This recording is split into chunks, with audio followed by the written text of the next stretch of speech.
Dear George, I guess I'm the last one you'd expect to hear from, but I guess it's up to me to write. But of course you will have already have heard the news of John's death. Well, it's hard to explain to you, as one who does not know the horrors of war cannot realize. They shelled our dressing station all around the district for miles. The boys got all the stretchers with the wounded on, and it was doing this that your brother got killed. He was found with another stretcher bearer with the wounded man between them, and they were all killed.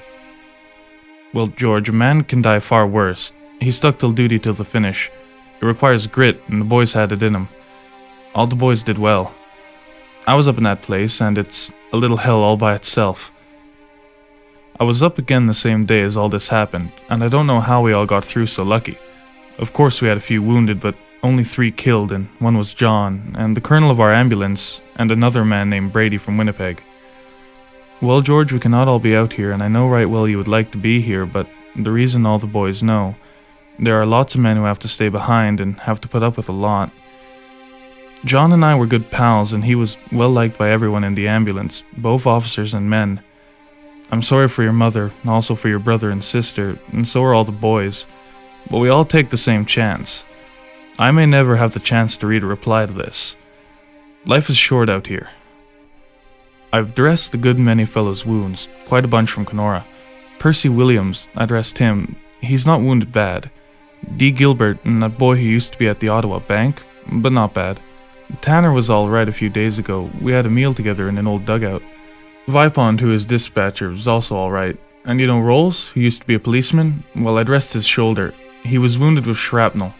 McPhail is gone to a rest camp, and his brother is all right. He's a sergeant now, and Parker, who was at the fire hall, who used to play the organ, he is suffering from shell shock, but not bad. I gave him a hat when he came out of the dugout, and it was blown in. Well, George, the war is hell all right, but we will win. I hope to come through. If I do, Kenora will be good enough for me. Letts, Bird, Haldane, and Barker all at the same dressing station as I. This is Sunday. We have just finished dinner. Tell your mother John is buried. He had a nice burial service. I was not there, but I would have liked to have been. But you have to look after the living. He's buried in a cemetery back from the trenches with a cross of wood with rip on it, and his name, rank, and number.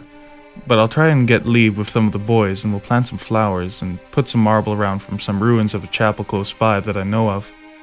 It's a hot place. They sweep it with machine gun fire every night.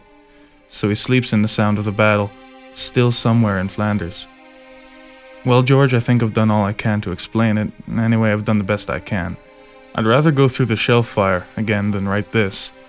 I remain, yours ever sincerely, Albert Edmonds, June 12, 1916.